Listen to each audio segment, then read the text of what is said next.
of the House, please. बहुत शुक्रिया जनाब चेयरमैन।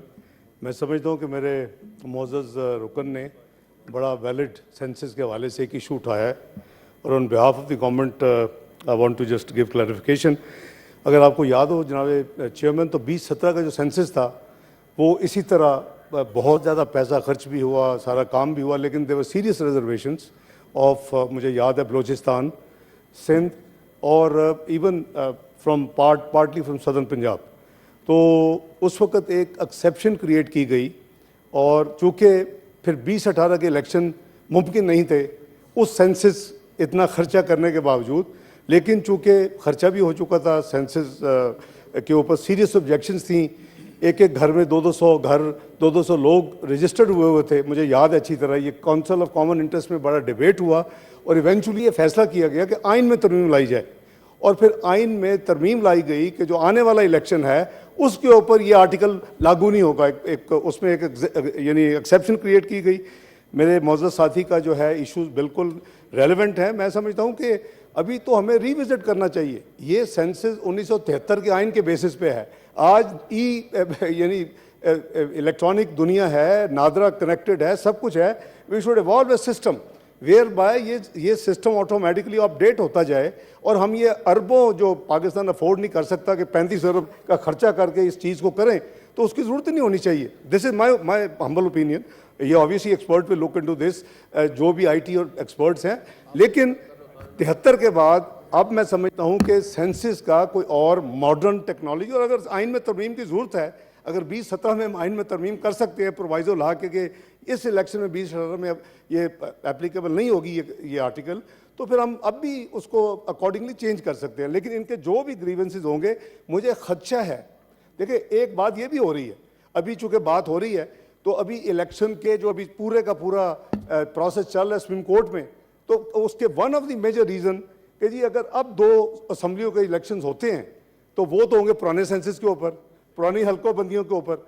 और अगर ये हो जाते हैं, ये वन ऑफ दी यानी वैलिड रीजंस हैं कि नहीं होने चाहिए। और अगर ये अब होते हैं तो 2 हुकूमतें भी वहाँ होंगी।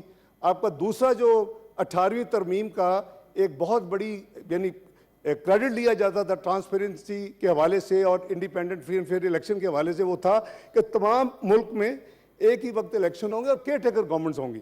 अब 2 सूबों में, अगर KP में और पंजाब में नई गवर्नमेंट्स अब आ जाती हैं और फिर जब अक्टूबर में इलेक्शन होते हैं 2 सूबों में, उसको 2 सिटिंग गवर्नमेंट्स होंगी, क्या उनको घर भेज देंगे? उनको टेम्पररी आप केयर टेकर, आपका आइन तो ऐसी फिर कोई इजाज़त नहीं देता। मैं समझता हूँ इसमें कॉम्प्लिकेशंस हैं और जो भी इनकी ग्रीवेंसेज होंगी, government will with open heart and mind इंशाल्लाह will entertain and deal with it. बहुत शुक्रिया जी। इशू बिल्कुल ठीक फ्लैग किया है। मुल्क में बिल्कुल इन्फ्लेशन बहुत ही हाई है, लेकिन ये आई एम श्योर ये माशाल्लाह बड़े वेल इन्फॉर्म्ड और वेल। Senator फैसल, प्लीज बस सुनें जी। तो सॉरी फैसल जावेद, प्लीज। मैं अर्ज कर रहा था कि ये हमारा एक कॉन्सिक्वेंशियल ये इन्फ्लेशन, रिजर्व, सारी चीज़ें इंटरलिंक्ड हैं। ये हमारी जो 24वीं मईशत 2017 में 47वीं मईशत बन गई है 2022 में। 5 साल में हमने क्या खोया क्या पाया, वो एक सेंटेंस में उसका जवाब है कि 24th economy of the world से 47th economy of the world. 2% inflation, food inflation थी, भाई को याद होगा, ये मेरे साथ सेनेट में थे। 4% जनरल इन्फ्लेशन थी, रिजर्व हाईएस्ट थे, stock market best in the south Asia थी, 5th best in the world थी। क्या हो गया? तो प्रॉब्लम ये है कि हमने ये एज ए नेशन 5 साल में अपनी पॉलिसीज, फ्लॉड पॉलिसीज, इनकॉम्पिटेंस की वजह से हम यहाँ आके खड़े हो गए हैं।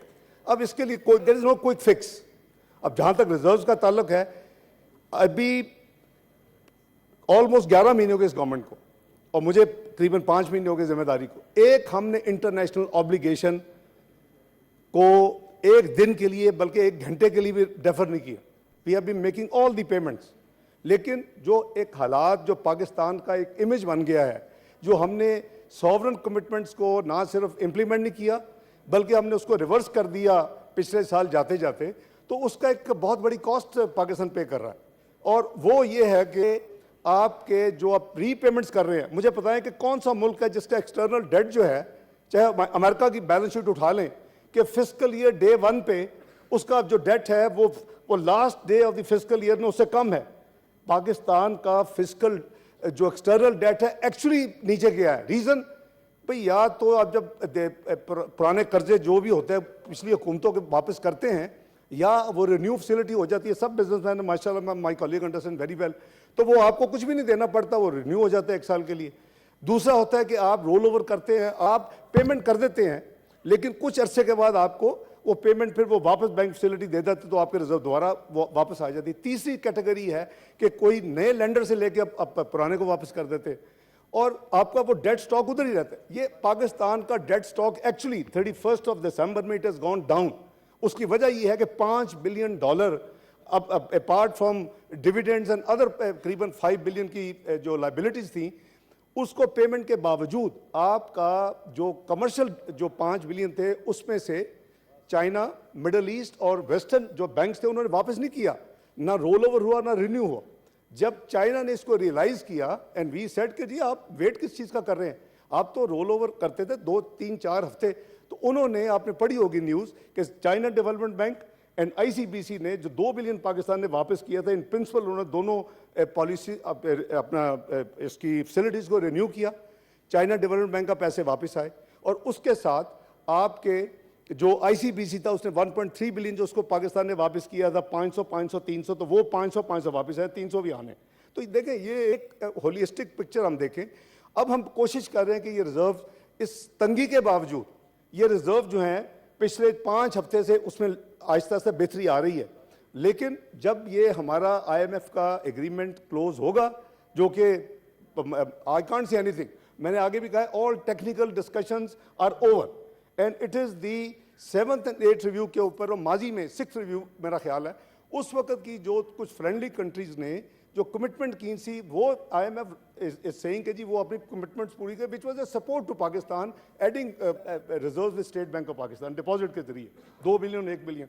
तो गुजारिश ये जी we are trying our best. ये अल्लाह का शुक्र है कि पहली दफ़ा नेशनल रिजर्व 10 बिलियन को क्रॉस किए पिछले जुमे को। अल्लाह करे कि हम इसमें बेहतरी लाएं, लेकिन दी टारगेट इज़ कि हम जून तक इस नेशनल रिजर्व को कम से कम 13 बिलियन पे ले जाएं, और आई एम श्योर इंशाल्लाह इट इज़ पॉसिबल। तो इन्फ्लेशन, गवर्नमेंट मॉनेटरी पॉलिसी को पूरी तरह कोशिश कर रही है।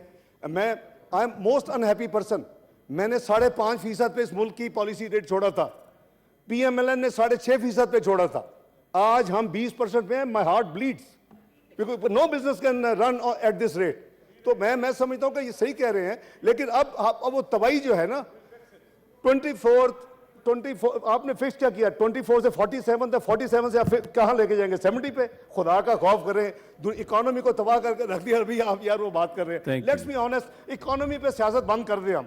मैं तो 2013 से लगा हुआ था, ये आपके साथी जो नेशनल असेंबली में थे यहाँ, यार आओ आके चार्टर इकोनॉमी कर लें, आओ 3 साल का आपको साथ मीडियम टर्म फ्रेमवर्क भी देते थे। 13 के बजट के साथ 20, 13, 16 दिया, 14 के बजट में 20, 14, 17 दिया, 15 ने 20, 15, तो क्या यही कर सकते हैं ना जी? We as a country, as a nation should try to come out of, become a political on economic matter, is the future of our generations. तो मैं समझता हूँ जी आज भी उसकी जरूरत है। Let's fix a road map, economic road map of Pakistan, let the nation be witness to this and let's implement it. Thank you. Federal minister for finance, leader of the house, please. Sir, again बड़ा मेरे honourable colleague ने बड़ा अच्छा सवाल किया है। हमने अपने हाथों से स्टेट बैंक में अमेंडमेंट्स की हैं, इसी हाउस ने। मैं ज़ाती तौर पे उसमें कई अमेंडमेंट्स के खिलाफ था। सेक्रेटरी फाइनेंस एंड जो फाइनेंस मिनिस्ट्री है वो बिल्कुल अलूफ हो चुकी है। You have totally given autonomy, state with in state बना दिया स्टेट बैंक ऑफ पाकिस्तान। अब जो मेरे भाई का सवाल है, चलो इकट्ठे करांगे ना, चलो एक नहीं है, एक कई चेंज करने वाली हैं। आधा लॉ आपने चेंज कर दिया है। आप ये तो आपको माशाल्लाह विजडम था मेरे भाई, मुझे सुनने जरा। मैं I will give a factual answer. बिल्कुल मॉनेटरी पॉलिसी की जो इंडिपेंडेंस है अब टोटली इंडिपेंडेंट है। गवर्नमेंट का या सेक्रेटरी फाइनेंस या दूसरे लोगों का उसमें कोई अमल दखल नहीं है। आप हुक्म करें, मुझे सवाल दे दें, मैं या वैसे मंगवा लेता हूँ, आपको मैं बोर्ड ऑफ डायरेक्टर्स के नाम सारे दे देता हूँ। वो अपना जैसे लॉ में है कि कम से 8 जो डायरेक्टर्स आप अपॉइंट करते हैं आउटसाइड से, उसमें एक सूबे का एक मिनिमम एक होना चाहिए। उसकी सारी लिस्ट मौजूद है, मैं पेश कर दूं। लेकिन मॉनेटरी पॉलिसी टोटली उनका कंट्रोल है और वो उसको अपनी मर्जी से रेट को फिक्स करते हैं और कर रहे हैं। और हमने ये तमाम चेंजेस जो हैं वो पार्लियामेंट ने 2 साल पहले खुद उस स्टेट बैंक के लॉ में तरमीम करके अपने हाथ पेश कर दिए हुए हैं। तो अब गवर्नर अकेला कुछ नहीं कर सकता, ये उसके उसके उसके 3 कॉलीग्स होते हैं, प्लस ये जो इंडिपेंडेंट है, but obviously they are in minority, यानी वो जो इंडिपेंडेंट डायरेक्टर उन्होंने फैसला करना है जी। मैं समझता हूं कि बड़ी अच्छी तजवीज़ है, लेकिन कंपैरिजन होगा 2018 में क्या था, 2022 में क्या था और आज क्या है। It has be fair, what you took over, where you took it, उसका मैंने एक सेंटेंस में बता दिया है। The sum total of the economic management of this country is from 24th economy of the world to 47th economy of the world, that speaks all. हाँ, मैं तैयार हूँ, आप जैसे आपने खुद फरमाया, मेरा भाई ले आए अपना इस पे ले आए, इस पे डिबेट करते आपके हैं। भी 18 के भी 22 के भी आज के भी फैक्ट्स आपको दूंगा। Let's be very transparent. मैं हाजिर हूं जी, आप इसके लिए मुकर्रर कर लें अगला ठीक है। किसी कोई दिन। Thank you.